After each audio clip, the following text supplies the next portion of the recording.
नमस्कार दोस्तों, हमारी आज की कहानी का नाम है नसीहत।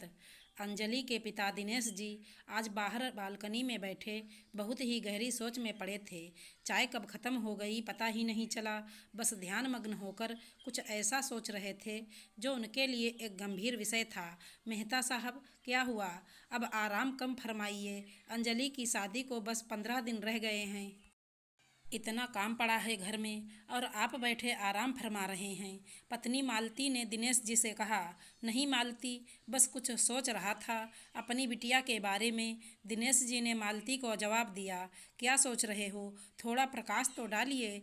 लोग तो अपने बच्चों की शादी पर खुशियां मनाते हैं और आप चिंताग्रस्त होकर बैठे हैं। मालती ने मजाक में दिनेश जी से कहा।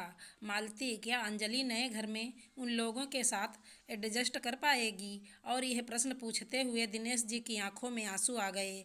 क्यों इतने भावुक हो रहे हो आप? उसकी माँ ने इतने बड़े परिवार में अपने आप को समायोजित कर लिया है तो अंजलि भी कर लेगी। हर लड़की को अपने आप को ढालना ही पड़ता है। मालती ने दिनेश जी को समझाते हुए कहा।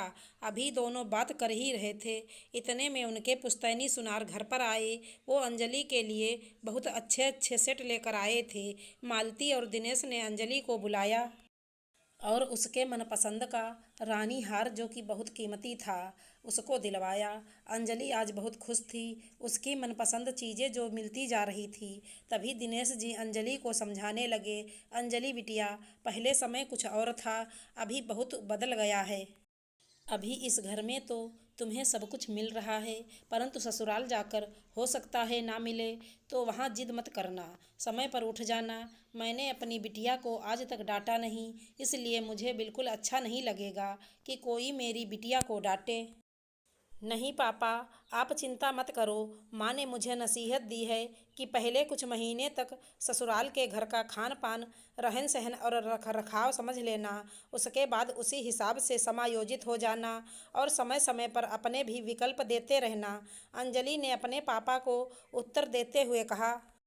दिनेश जी बड़ी हैरानी से मालती की तरफ देखने लगे और बोले। मैडम जी, अगर आपने बिटिया रानी को अच्छे से समझा ही दिया था तो क्या अब आप मेरे मज़े ले रही थी? नहीं नहीं, आपको बेटी की इतनी चिंता करते पहले कभी नहीं देखा। ये मनमोहक दृश्य बाद में नज़र आए या नहीं, इसलिए कुछ नहीं बोली और मालती हंसने लगी। चलो पापा उठो, आप मेरी चिंता मत करो। चलो, मुझे अच्छी अच्छी सैंडल लेनी है, चलते हैं ना?